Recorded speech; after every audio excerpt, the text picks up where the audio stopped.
Hello दोस्तों, video में हम बात करने वाले हैं वरुण बेवरेजेस लिमिटेड के बारे में। कंपनी की तरफ से कैलेंडर ईयर 25 के थर्ड क्वार्टर के रिजल्ट जो है वो जारी कर दिए गए हैं। अब देखिए, कुछ कंपनी अभी आप देख रहे होंगे, हो सकता है आपने पिछली वीडियो देखी हो, वहाँ पर मैंने आपको बताया कि फाइनेंशियल ईयर 26 के सेकेंड क्वार्टर के रिजल्ट जारी किए हैं। तो इसमें आप कन्फ्यूज मत होइए। कुछ कंपनियाँ ऐसी होती हैं जो फाइनेंशियल ईयर के हिसाब से रिजल्ट अपने जारी करती हैं और कुछ कंपनियाँ ऐसी हैं जो कैलेंडर ईयर के हिसाब से जो है वो रिजल्ट जारी करती हैं। तो वीबीएल भी उनमें से एक है जो कैलेंडर ईयर के हिसाब से रिजल्ट जो है वो जारी करती हैं। अब यहाँ पर अगर आप देखेंगे कैलेंडर ईयर में, आप देखेंगे 1 जनवरी से मार्च तक अगर आप देखेंगे तो आपको एक क्वार्टर का रिजल्ट देखने को मिलेगा।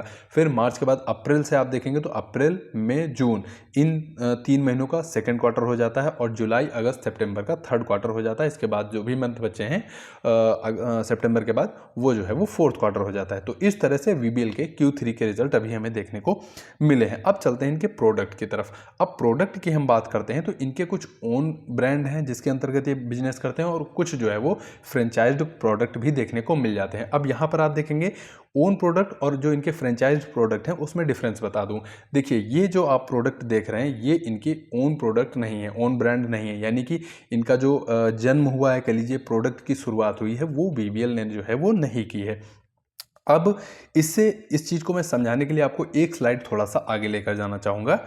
इस स्लाइड पे अब यहाँ पर देखिए, ये सारे जो प्रोडक्ट हैं वो पेप्सिको के खुद के प्रोडक्ट हैं और पेप्सिको और वीबीएल यानी वरुण बेवरेजेस के बीच में एक एग्रीमेंट है जो कि 2039 तक देखने को मिलेगा आपको इन दोनों कंपनियों के। अब इसमें होता क्या है कि कंपनी यानी पेप्सिको जो कि इनकी पेरेंट कंपनी है, वो अपने फार्मूला जो है वो वीबीएल को बताती है प्रोडक्ट तैयार करने के, और वीबीएल जो है उन फार्मूले बेस पे अपने जो प्रोडक्ट हैं, जितने भी प्रोडक्ट आपने ऊपर देखे, वो जो है वो तैयार करता है। इसके बाद फिर बॉटलिंग भी करता है, यानी कि बॉटल तैयार करता है, पैकेजिंग भी करता है और सेल्स भी करता है, यानी मार्केट में भी कस्टमर तक वो पहुंचाता है। अब यहाँ पर पेरेंट कंपनी अगर आप देखेंगे तो पेप्सिको देखने को मिलती है। अब इससे आप सोच रहे होंगे पेप्सिको को क्या फ़ायदा होता है। देखिए, पेप्सिको क्या करती है कि कंपनी को अपना जो फॉर्मूला बता रही है उसके बेस में कुछ चार्जेस लेती है, जिससे कंपनी का जो ओन प्रोडक्ट है वो बिक भी रहा है और साथ ही साथ पेप्सिको को कमीशन बेस पे चार्ज भी मिल रहा है, जिससे पेप्सिको का फ़ायदा ये होता है कि पेप्सिको को कोई भी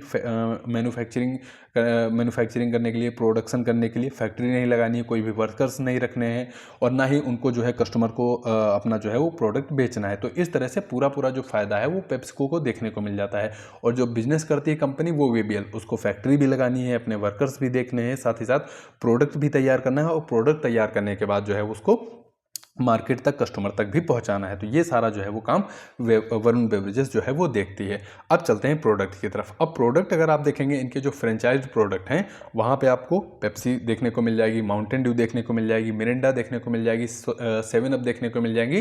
तो ये सारे प्रोडक्ट आपको जो कार्बोनेटेड सॉफ्ट ड्रिंक है उसमें देखने को मिल जाएंगे। फिर फ्रूट्स की तरफ चलते हैं तो यहाँ पे ट्रॉपिकाना डिलाइट हो गया, स्लाइस, नींबूज जैसे प्रोडक्ट देखने को मिल जाएगी। और जो इनकी खुद के प्रोडक्ट हैं उसमें आप देखेंगे कार्बोनेटेड जो सॉफ्ट ड्रिंक है उसमें रिफ्रेश हो गया, जीवे करके हो गया, एनर्जी ड्रिंक में आप जाएंगे तो रीबूस्ट एनर्जी हो गया, पैकेज्ड वाटर की तरफ चलते हैं तो रिफ्रेश हो गया, एक्वा क्लियर हो गया, और डेयरी बिजनेस की तरफ चलेंगे तो क्रीम बेल जैसे इनकी ब्रांड देखने को मिल जाती हैं, जिसके अंतर्गत ये अपना बिजनेस जो है वो करते आते हैं।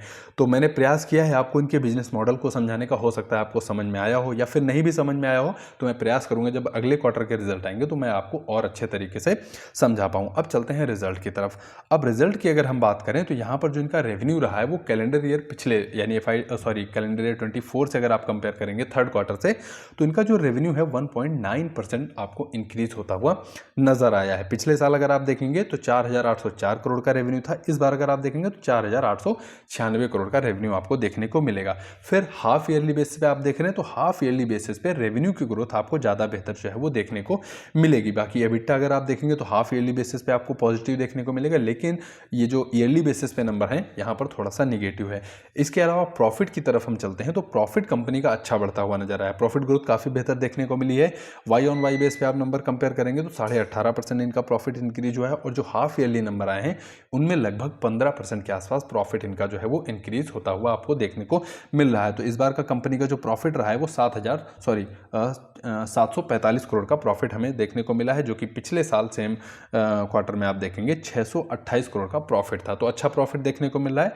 बाकी हाफ ईयरली बेसिस पे भी आप देख रहे हैं तो 2802 करोड़ का प्रॉफिट यहाँ पर देखने को मिला है।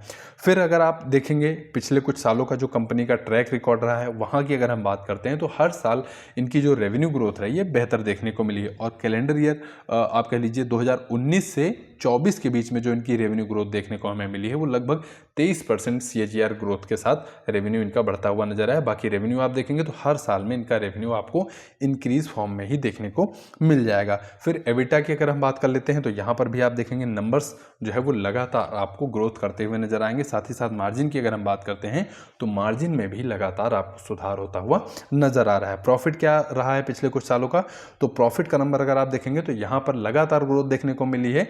अगर हम 2019 से लेके 25 यानी अब तक जो ये रिजल्ट आए हैं या फिर कह लीजिए 24 तक इन सभी सालों के नंबर लेंगे तो 2020 एक ऐसा साल था जहां पे कंपनी का प्रॉफिट थोड़ा सा डाउन हुआ था, लेकिन उसके बाद से अगर आप देखेंगे तो कंपनी का जो प्रॉफिट है आपको लगातार जो है वो बढ़ता हुआ देखने को मिल जाएगा। तो ये एक छोटा सा वीडियो था VBL यानी वरुण बेवरेजेस के बारे में। उम्मीद करता हूँ इस वीडियो से मैंने समझाने का प्रयास किया है आपको, इनके बिजनेस का, इनके नंबर्स का, वो आपको समझ में आया होगा। जिसको नहीं समझ में आया है वो कमेंट बॉक्स में बता सकता है। मैं प्रयास करूँगा इसके बिजनेस मॉडल के बारे में, कंपनी के बिजनेस के बारे में एक अलग से वीडियो जो है वो तैयार कर दूँ। बाकी आपके कीमती समय के लिए आपका बहुत बहुत धन्यवाद। आपको कोई सुझाव हो तो उसको कमेंट में मेंशन करिए। साथ ही साथ अगर वीडियो से 0.1 या 0.2% आपको जानकारी मिली हो तो चैनल को आप जरूर सब्सक्राइब कर सकते हैं। आपके कीमती समय के लिए एक बार फिर से आपका धन्यवाद।